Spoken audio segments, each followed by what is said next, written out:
नमस्कार विद्यार्थी मित्रांनो. पुढचं प्रकरण गुणोत्तर व प्रमाण आपण या ठिकाणी सुरुवात करतो आहे. जसं की मी आपला सुरुवातीचा इंट्रोडक्शनचा व्हिडिओ त्याच्यामध्ये शेअर केलं किंवा डिस्कस केलं आहे. बेसिक जे काय आपलं किंवा मॅथ्समध्ये तुम्हाला कुठल्याही प्रकारे शॉर्टकट्स वापरायचे आहेत किंवा कुठल्याही प्रकारे कोणतं पण गणित असं आपण म्हणजे मी कायम सांगत असतो तुम्हाला टाईम डिस्टन्स वेलॉसिटी बरोबर किंवा टाईम अँड वर्क हे कसं सोडवतो आपण LCM वापरून सोडवतो.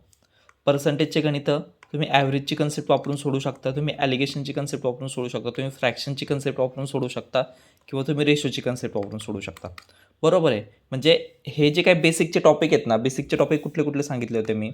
एकतर पहिला सरासरी सांगितला होता, त्याच्या अगोदर अपूर्णांक सांगितला होता बरोबर. त्याच्यानंतर शेकडेवारी, त्याच्यानंतर गुणोत्तर व प्रमाण बरोबर. सो हे जे काय टॉपिक आहेत ना, हे टॉपिक म्हणजे याला आपण बेस म्हणू शकतो. हे जमलं म्हणजे सगळं मॅथ जमलं आणि हे जमलं म्हणजे याचे फक्त फॉर्म्युले किंवा ह्याच्यातले काही काही सिलेक्टिव्ह टॉपिक करायचे अशातला भाग नाही. हे जमलं म्हणजे काय की जवळपास ह्यातल्या सगळ्या बेसिक कन्सेप्ट जमल्या. ठीक आहे. सो असं हे शेवटचं गुणोत्तर प्रमाण ह्या सिरीजमधले किंवा हे जे काही IMP लेक्चर्स आहेत, IMP टॉपिक आहेत, त्यातलं हे शेवटचं लेक्चर आपण किंवा शेवटचा टॉपिक आपण या ठिकाणी सुरुवात करतो. गुणोत्तर व प्रमाण याच्यासोबत म्हणजे बेसिक सगळ्या कन्सेप्ट्स जे की आपल्याला काय म्हणतो आपण युद्धाला जाताना शिदोरी लागते, बेसिकच असतं बरोबर. सो ते आपलं या ठिकाणी काय होणार आहे, क्लिअर होणार आहे. सो सुरुवात करूया. गुणोत्तर म्हणजे काय? गुणोत्तर म्हणजेच काय म्हणतो आपण, रेशो म्हणतो बरोबर. आता ह्या ज्या काही गोष्टी मी तुम्हाला सांगितल्या लास्ट स्लाईडवर पण की शेकडेवारी म्हणजे काय असतं, तुलना असते बरोबर आहे. कुणाची कुणासोबत असते, ज्याची तुलना करायची तो वरती असतो, ज्याच्याशी तुलना करायची तो खाली असतो, गुणिले 100 बरोबर. म्हणजेच काय, शेकडा किती म्हणजे काय, 100पैकी किती. शेकडा किती म्हणजेच काय, आपण 100पैकी किती, त्याला आपण शेकडेवारी म्हणतो. सेम जर आपण सरासरी पाहिलं तर सरासरी काय असतंय, सरासरी म्हणजे प्रत्येकाला किती वाटा, प्रत्येकाला समान वाटा व तो समान वाटा म्हणजे किती वाटा, त्याला काय म्हणतो आपण, सरासरी म्हणतो बरोबर. अजून कुठलं, शेकडेवारी झालं ठीक आहे, सरासरी झालं. आता तिसरं गुणोत्तर प्रमाण. ठीक आहे. गुणोत्तर पण काय, एकाच्या प्रमाणात दुसरा किती, एकाच्या प्रमाणात दुसरा किती. ठीक आहे. म्हणजे गुणोत्तर म्हणजे काय सांगितलं तुम्हाला, एकाच्या प्रमाणात दुसरा किती किंवा एकाच्या पटीत दुसरा किती. काय म्हणू शकतो आपण याला शॉर्टकटमध्ये, एकाच्या पटीत दुसरा किती, त्याला काय म्हणतो आपण, रेशो म्हणतो किंवा गुणोत्तर असं म्हणतो.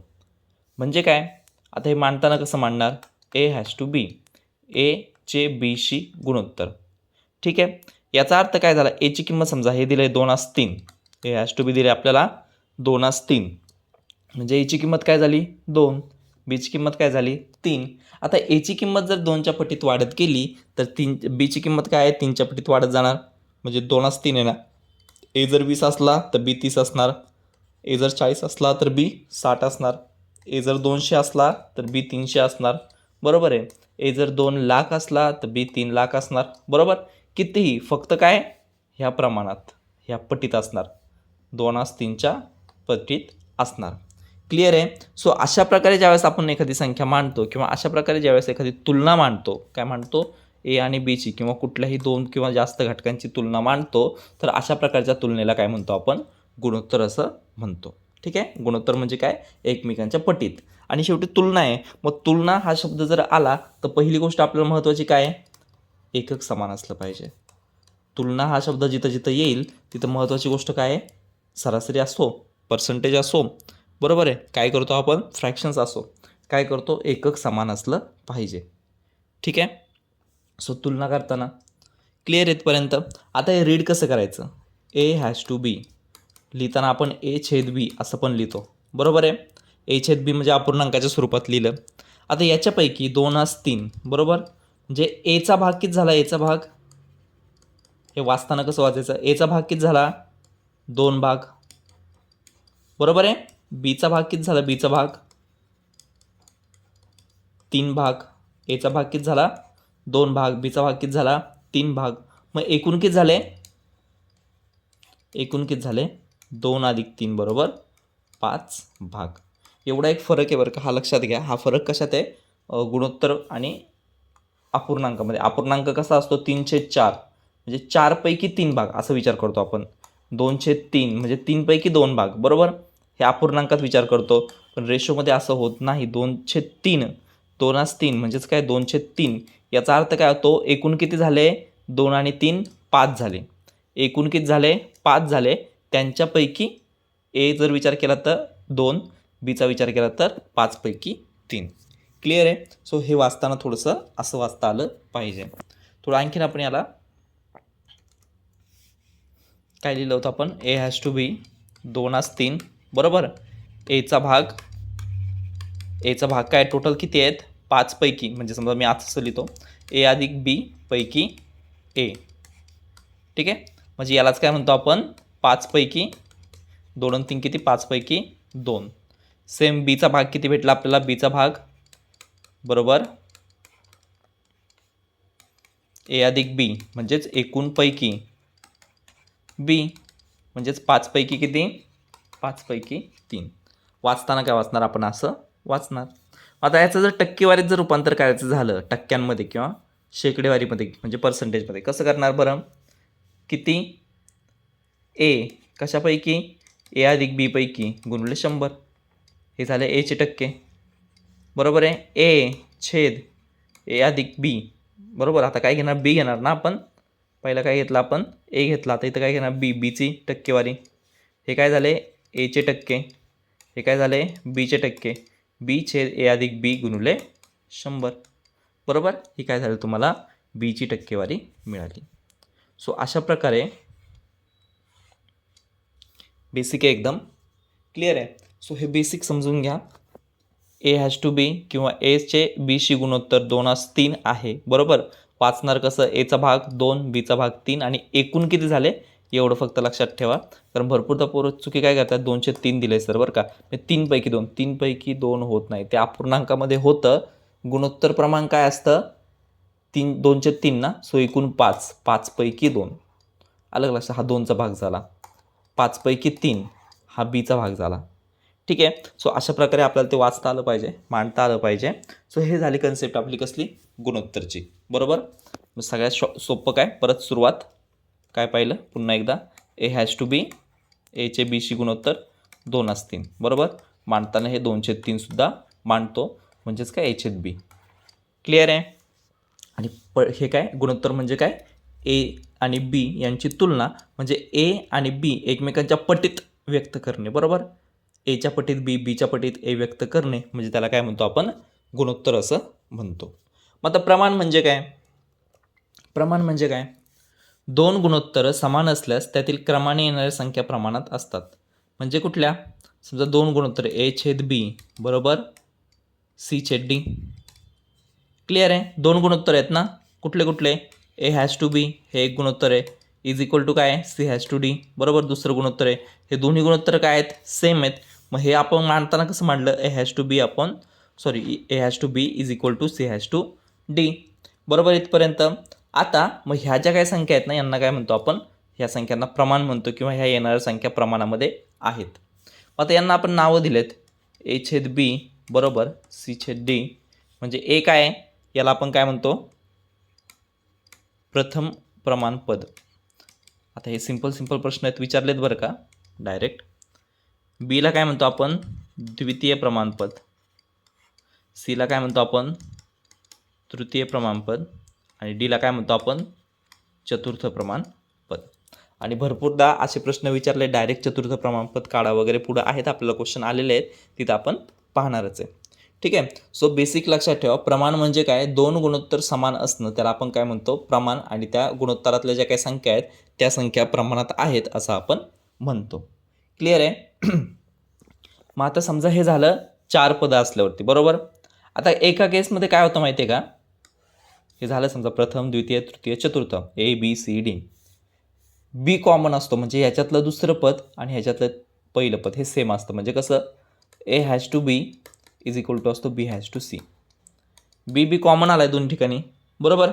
सो बी कॉमन आला आहे मग एला काय म्हणतो आपण प्रथम प्रमाणपद बीला काय म्हणतो आपण मध्य प्रमाणपद बरोबर आणि सीला काय म्हणतो आपण तृतीय प्रमाणपद.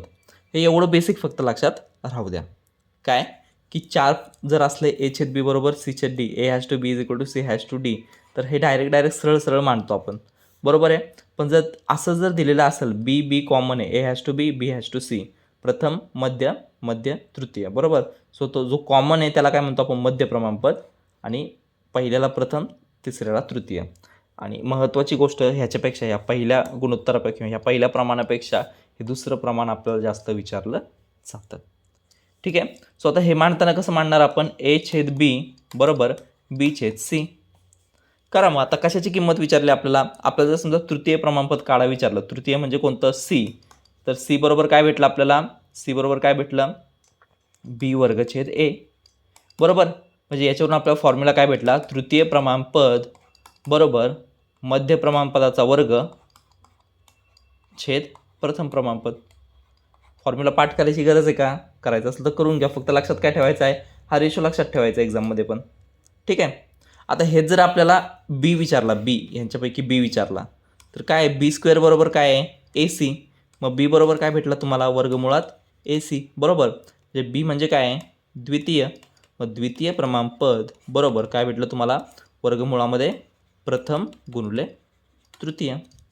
फॉर्म्युला लक्षात ठेवण्याची गरज आहे का, बरोबर. सो जस्ट फक्त मी टर्म कुठल्या आहेत ते सांगितलं. रिवाईज करूया, याला मी समराईज करूया एका सिंगल याच्यामध्ये, की A∗B बरोबर C∗D. डायरेक्ट आले, A/B बरोबर C/D. ठीक आहे. प्रथम, द्वितीय, तृतीय, चतुर्थ डायरेक्ट आहे. A∗B बरोबर B∗C. कॉमन आला आहे B, बरोबर.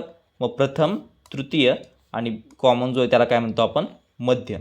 मग आता समजा प्रथमची काढायची किंमत तर कशी काढणार, B² अपॉन C. ठीक आहे. तृतीयची काढायची कशी काढणार, C बरोबर B² अपॉन A, बरोबर. आणि मध्यची काढायची असेल बीची तर कशी काढणार, वर्गमुळात AC. क्लिअर आहे. सो अशा प्रकारे ज्या काही संख्या आपण मांडतो त्यांना काय म्हणतो, प्रमाण असं म्हणतो. आणि पहिल्या स्लाईडवर A∗B याला काय म्हणतो आपण, गुणोत्तर असं म्हणतो. सरळ ही काय आहे, दोन संख्यांची तुलना दिलेली असते. क्लिअर आहे. चलो नेक्स्ट सुरुवात करूया आपण पहिल्या गणितापासून. 8, 12, 16चे चतुर्थ प्रमाणपद काढा. बेसिक आहेत पहिले, बरोबर. 8, 12, 16 चौथं, म्हणजे हे काय आहे तुम्हाला, 8, 12, 16 चौथं विचारलं आहे, बरोबर. म्हणजे A∗B∗C∗D. क्लिअर आहे. फॉर्म्युला लक्षात ठेवायची गरज आहे का, कसं मांडतो आपण हे, A∗B बरोबर C∗D. क्लिअर आहे. सोडवा. एक्सची किंमत काय भेटली, एक्स बरोबर काय भेटला, तिरकस गुणाकार 16 गुणिले 12, हे 8 इकडे गुणले तिकडे खाली आले, भागिलेमध्ये किती भेटलं, 24. क्लिअर आहे. किती आलं पहिल्याचं, ऑप्शन नंबर 3 24. सो अशा प्रकारचे प्रश्नसुद्धा आपल्याला एक्झाममध्ये विचारलेले आहेत आणि विचारले जातात, नेहमी विचारले जातात. असं नाही की छोटा आहे, सिम्पल टाईप आहे, एवढं सर साधं विचारलं जातं का, तर थोडंसं घातांकाच्या स्वरूपात विचारलं जातं, थोडंसं कॅल्क्युलेशनच्या स्वरूपात विचारलं जातं. इथं आपण डायरेक्ट करू शकतो 8 दुणे 16, 12 दुणे 24, बरोबर. तर तिथं एवढं सोपं नाही राहत, थोडंसं त्याला काहीतरी असं स्टेप्स वाढवले जातात, बरोबर, किंवा चुका करायला भाग पाडले जातात, अशा प्रकारे पण गणित विचारलं जातं. ठीक आहे. नेक्स्ट 12, 18, 36चं चतुर्थ प्रमाणपद काढा. सो आता मांडतानाच मी डायरेक्ट म्हणतो A∗B बरोबर C∗D. करा तिरकस गुणाकार. एक्स बरोबर काय भेटलं तुम्हाला, चौथं पद बरोबर काय भेटलं, 36 गुणिले 18/12. कितीचा भाग 12 1 12, 12 त्रिक 36, किती भेटलं, 18 त्रिक 54 आहे का ऑप्शनमध्ये, ऑप्शन नंबर 4. क्लिअर आहे. सो अशा प्रकारे आपल्याला चतुर्थ प्रमाणपद काढायला सुद्धा विचारलं जातं. ठीक आहे. थोडंसं आता चेंज करू, म्हणजे याच्यापेक्षा महत्त्वाचं मी तुम्हाला काय सांगितलं होतं, 3 याच्यावाला, बरोबर, ज्याच्यामध्ये कॉमन आहे A∗B B∗C, ज्याच्यामध्ये कॉमन दिलेलं आहे ते जास्तीत जास्त वेळा विचारलं जातं. ठीक आहे. नेक्स्ट एक्झाम्पल पाहू आपण. तसं काय दिले, 9 व 12चे तृतीय प्रमाणपद काढा. 9 व 12चे तृतीय प्रमाणपद काढा. दोनच दिलेत, बरोबर. तृतीय काढायचं आहे म्हणजे हे काय दिलं आहे, 9 काय आहे तुम्हाला A, 12 काय आहे B म्हणजे मध्य, बरोबर. आणि तृतीय काढायचं म्हणजे C तुम्हाला काढायचं आहे मानला X. आता हा रेशो कसा असतो बरं, फॉर्म्युला पाठच नका करू, A∗B बरोबर B∗C, बरोबर. फॉर्म्युल्याची गरज आहे का काही, करा तिरकस गुणाकार मांडा. कसलं Cचं काढायचं आपल्याला, C बरोबर X माना, बाकीचे टर्म मांडून घ्या. 9/12 बरोबर 12/x. मग x सोडवायचा. x बरोबर काय भेटलं तुम्हाला 12 × 12/9. 12 × 12 म्हणजे 144/9 म्हणजेच किती भेटलं. यांनी जर भाग दिला तर 16 × 9 144 बरोबर. सो एक्सची किंमत किती भेटली आपल्याला ऑप्शन नंबर 1 16. क्लिअर आहे. त्याचं फॉर्म्युले मध्यम प्रमाणपद, तृतीय प्रमाणपद, वर्गमुळात हे वर्गमुळात ते, याचा वर्ग छेद ए त्याचा वर्ग छेद बी, असं काय करत बसू नका. बरोबर आहे. एवढं सोपं करून का सांगतोय माहिती आहे का, कारण आपण फॉर्म्युले टाळतोय आणि फॉर्म्युले टाळायला कधी पॉसिबल होणार जर कन्सेप्ट तेवढी रचलेली असेल, कन्सेप्ट जर तेवढी बाय हार्ट जर केलेली असेल ना तर आपण फॉर्म्युले टाळू शकतो. बरोबर आहे. सो डायरेक्ट आपण हे करू शकतो. जर 4 असतील तर 4 असताना कसं मांडणार a/b बरोबर c/d, आणि 3 असतील तर कसं मांडणार आपण a/b बरोबर b/c. क्लिअर आहे. चलो नेक्स्ट. 16 व 20चे तृतीय म्हणजे कुठलं सीच काढायचं आहे आपल्याला. बरोबर. म्हणजे हे कुठला ए दिला आहे, बी दिला आहे, सी काढायचं आहे. एक्स बरोबर काय भेटलं 20 × 20/16. किती आलं उत्तर. हे जर तुम्ही सोडवलं त्याचं उत्तर येईल 400/16 म्हणजे 25. आहे का ऑप्शन नंबर 3. क्लिअर आहे. सोपं आहे. चलो नेक्स्ट. 0.04 0.16 चे मध्य प्रमाणपद. मध्य म्हणजे कोणतं काढायचं रे आता बी 2 नंबरचं. बरोबर आहे. म्हणजे हे कसं दिलं आहे तुम्हाला 0.04 मध्ये आपल्याला काढायचं आहे बी बरोबर, त्याला एक्स म्हणू आपण, आणि 0.16 म्हणजे ए बी आणि सी, आणि हा रेशो कसा असतो a/b बरोबर b/c. बरोबर. म्हणजे फॉर्म्युला आपल्याला पाठ करायचं नाही, पण हे तर लक्षात ठेवलं पाहिजे ना कसं आहे रेशो कसा आहे. ठीक आहे. मांडा मग किमती. 0.04 छेद बी किती आहे तुमचा काढायचा आहे आपल्याला. बरोबर आहे. सी किती आहे 0.16 करा. एक्स वर्ग बरोबर काय भेटलं तुम्हाला 0.04 गुणुले 0.16. एक्सची किंमत काढायची. बाकीच्या साईडचं वर्गमूळ घ्या. दोन्ही साईडचं 0.04 गुणले 0.16. पाहिलं आहे. दशांश अपूर्णांकाचं वर्गमूळ 4चं वर्गमूळ 2. दशांशानंतर 2 घरं होणार, 1 घर राहणार बरोबर. गुणले 0.16. 16चं वर्गमूळ 4. दशांशानंतर किती घरं आहेत 2 घरं आहेत म्हणजे 1 घर राहणार. 4 दुने 8 0.08 हा एक ऑप्शनमध्ये ऑप्शन नंबर 3. क्लिअर आहे. तो एवढे सोपे गणित आहेत. अशा प्रकारचे गणित एक्झामला विचारलेले आहेत आणि एकदा नाही असं सारखे विचारलेले आहेत. सो हा जो काही रेशो आहे ना हा रेशो आणि पहिला रेशो हा एकदम काय करा पक्का करून घ्या. अजून एक पाहू आपण सेम. 49 आणि 64चे मध्य प्रमाणपद काढा. मध्य प्रमाणपद काढा म्हणजे कुठलं काढायचं पुन्हा बीची किंमत काढायची. बरोबर. आता डायरेक्ट मांडायचं 49/x बरोबर x/64 चे एक्स वर्ग बरोबर काय भेटलं तुम्हाला 49 गुणिले 64 म्हणजे एक्सची किंमत काय भेटली तुम्हाला वर्गमुळामध्ये 49 गुणिले 64. 49चं वर्गमूळ किती असतंय 7 गुणिले 64चं वर्गमूळ 8. 7 8 किती आले 56. Option number 2. क्लिअर आहे. चलो नेक्स्ट एक्झाम्पल. ओके. आता इथून ॲक्च्युअली आपली बेसिक कन्सेप्ट जी आहे ना ती सुरू झाली आपली. म्हणजे कसं की गुणोत्तर काढा हे करा बेसिक टाईपचे. सुरुवातीला एकदम बेसिक गणित दिसतील पण एंडपर्यंत जाताना तुम्हाला, कारण मला तरी वाटतं की भरपूर चांगलं कंटेंट ह्या लेक्चरमध्ये दिलेलं आहे. भरपूर सारे गणितांचं प्रकार पण आणि बेसिकच आहे. म्हणजे गुणोत्तर प्रमाण ज्याला जमलं ना पुढं आता मिक्सचर ॲलिगेशन पण ह्याच कन्सेप्टवरती डिपेंड आहे. वैवारीमध्ये पण आपल्याला हे सगळे कन्सेप्ट वापरायची. ठीक आहे. सो त्याच्या व्यतिरिक्त पण भरपूर सारे गणितं असे आहेत. म्हणजे तुम्ही आता कोणी जर बँकिंगची तयारी करत असाल तर त्यांना विचारू शकता किंवा त्यांना माहिती असेल की मॅथ्स हवेत जर सोडवायचा असेल तर सगळ्यात महत्त्वाचा रोल त्याच्यामध्ये कसला आहे, एकतर पर्सेंटेजचा आहे, फ्रॅक्शनचा आहे किंवा रेशोचा आहे. बरोबर. गुणोत्तर प्रमाणाचा आहे. सो सुरुवात करूया. काय दिले तर 28 सेकंदांचे 60 सेकंदांशी कोणाची तुलना केली. सेम आपलं टक्केवारीसारखं. ज्याची तुलना केली तो वरती घ्यायचा, ज्याच्याशी तुलना केली तो काय घ्यायचा छेदामध्ये घ्यायचा. कोणाचं 28 सेकंदांचं 28 सेकंद वरती घ्यायचे. कोणासोबत 60 सेकंदांसोबत 60 सेकंद काय करायचे खाली घ्यायचे. ठीक आहे. आता काय करायचं 28/60 सेकंद आहे. 28 पण सेकंद आहे 60 पण सेकंद आहे, काही इश्यू नाही. आता याला संक्षिप्त रूप द्यायचं. कशाने भाग जातो आहे? 4ने भाग जातो आहे. 4 7 28, 4 1 4, 4 5 20, किती आलं? 715. 715ला परत भाग जातो आहे का? नाही जाणार, बरोबर. म्हणजे काय आलं तुमचं? 7×15. 7×15 ऑप्शन नंबर 4. ठीक आहे. पुढचं गणित. 4 लिटरचे 800 ml असलेले गुणोत्तर सांगा. कशाचं काढायचं आहे? 4 लिटरचं, बरोबर. सो 4 लिटर कुठं घेणार आपण? ज्याची तुलना करायची तो वरती घेणार.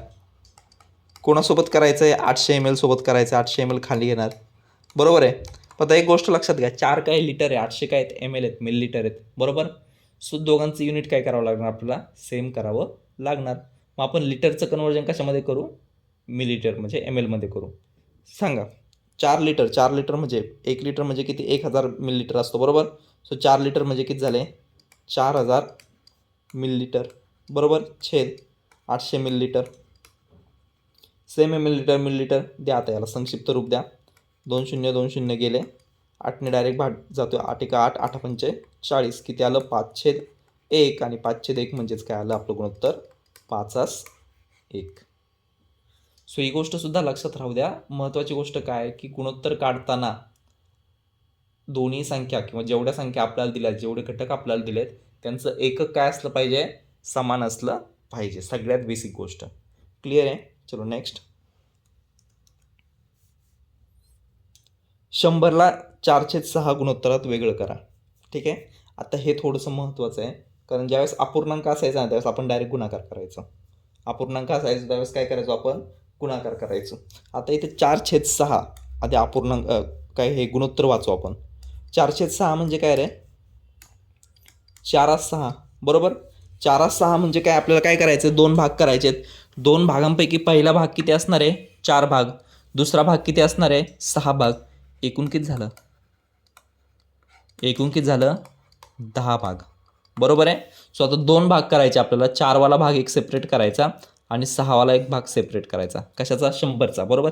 बेसिक आहे एकदम हे. पण हे जे बेसिक चांगलं व्यवस्थित समजून घेतलं ना तर तुम्हाला काय पुढचं ॲडव्हान्स म्हणजे पुढच्या गणितामध्ये जिथे जे डायरेक्ट काय काय केलं ना आपण ते कळणार आहे. ठीक आहे. सो 4 भाग वेगळे करायचे आहेत. कशाचे? 100चे. सो 100 गुणुले 4 भाग वेगळे करायचे आहेत म्हणून 4 छेदात काय घ्यायचं? एकूण. 4 + 6 समजण्यासाठी असं मानतो. ठीक आहे.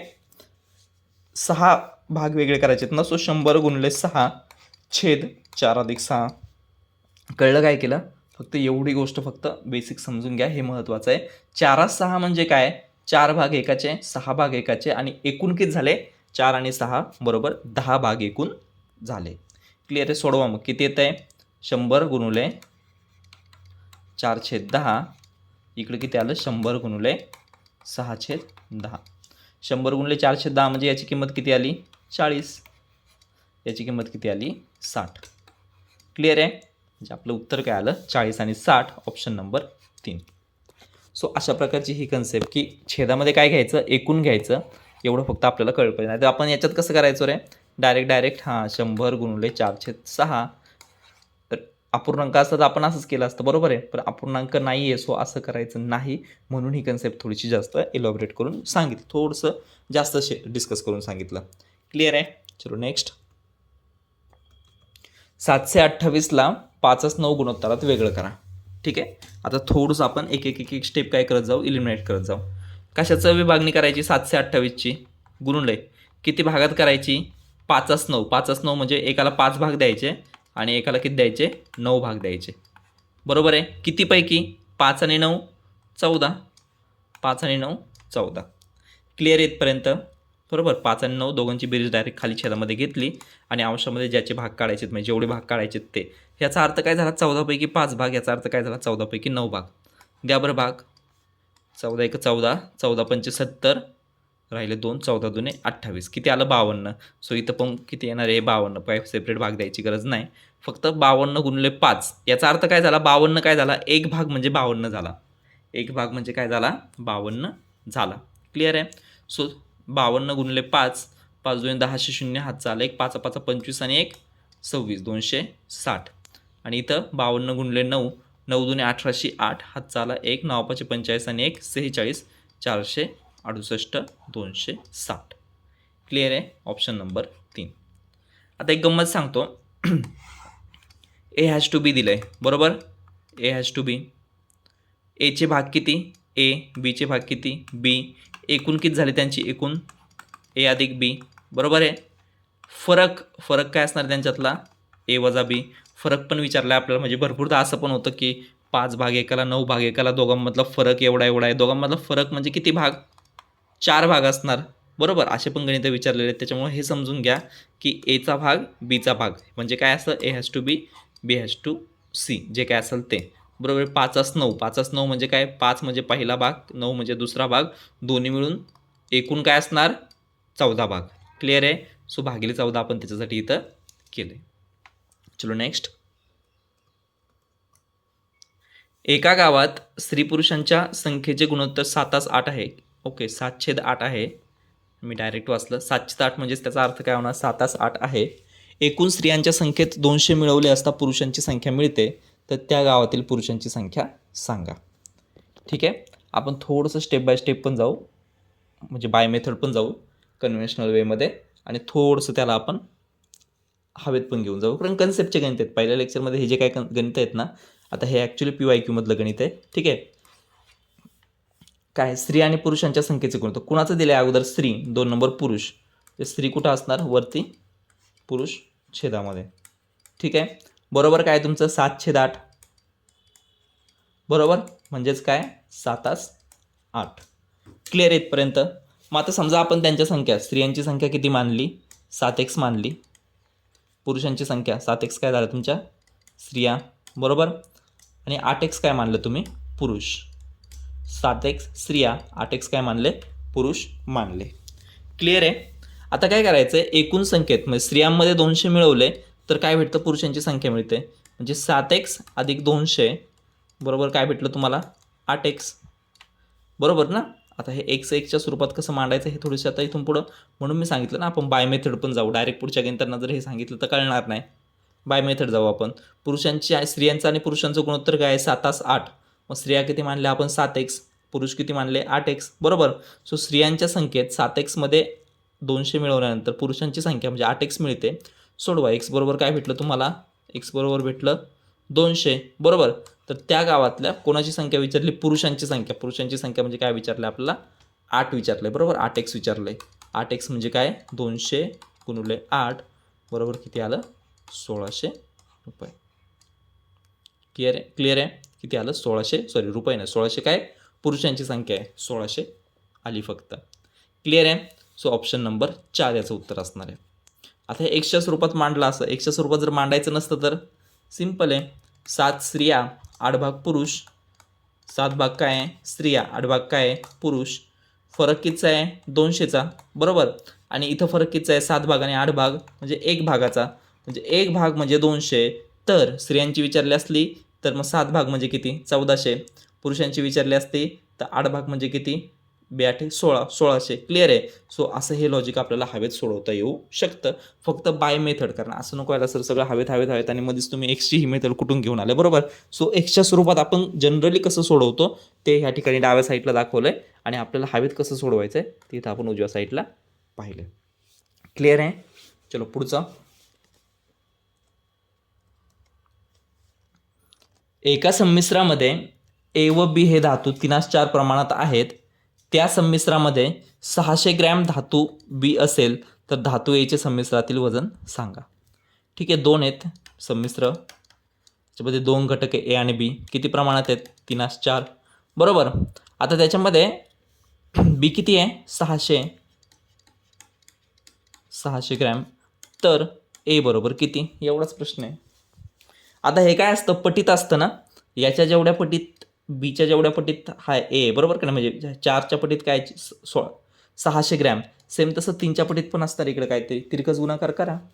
काय भेटलं? एक्सची किंमत तुम्हाला 600 गुणिले 3/4 बरोबर किती भेटलं? 450 ग्रॅम. क्लिअर आहे. एवढं सोपं होतं. म्हणजे स्टार्टिंगला मी सांगितलं ना तुम्हाला ए हॅज टू बी 2/3 आहे. मग हे 2 लाख आणि 3 लाख पण असू शकतं, 20 आणि 30 पण असू शकतं, बरोबर. त्याच्या पटीत असणार आहे. सो तेच लॉजिक आहे इथं. बीची किंमत डायरेक्ट दिली तुम्हाला.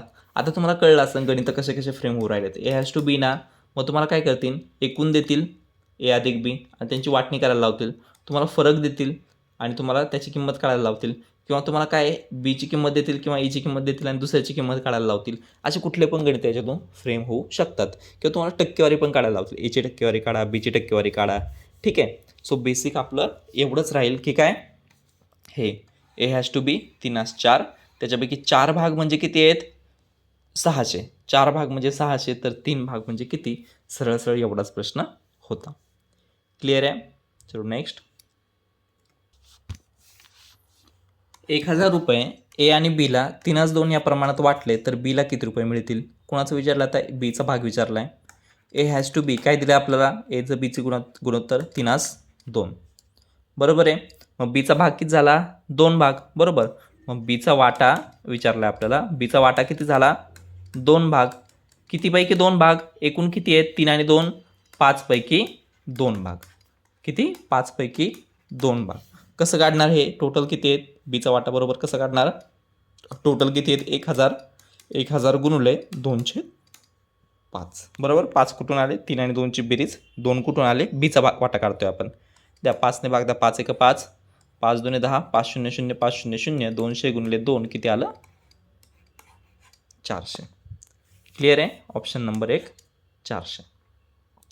नेक्स्ट. आकाश, सुमित, सागर यांच्या पगाराचे गुणोत्तर 4:5:6 आहे. ठीक आहे. आता तिघांचं दिलंय, तिघांचं गुणोत्तर आले. काय काय, आकाश, सुमित आणि सागर यांच्या पगाराचं गुणोत्तर काय आहे, 4:5:6. त्यांची बेरीज किती दिली, 90,000.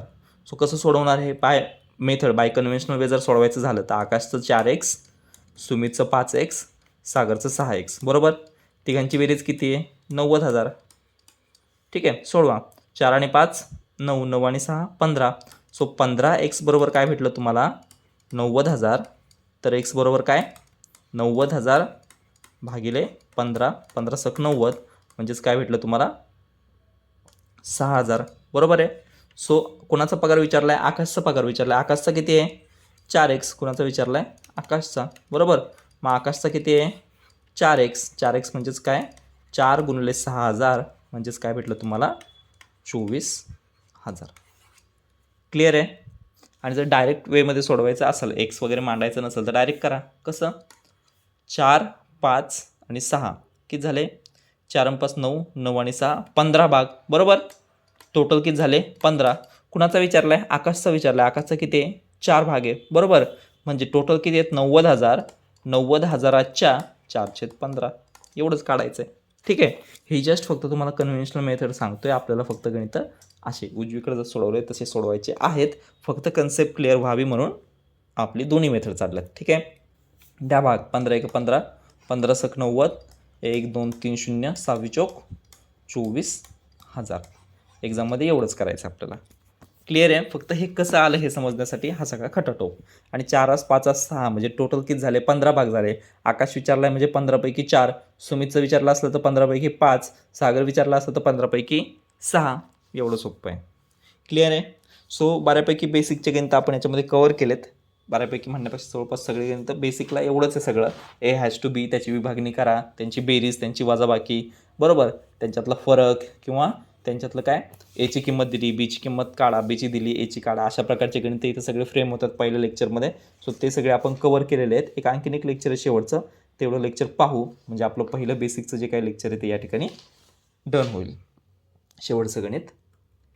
500चे 3 भाग गेले. 3 भागांचे गुणोत्तर 1/2 भागिले 1/4 1/2चं 1/4 हॅश टू 1/4.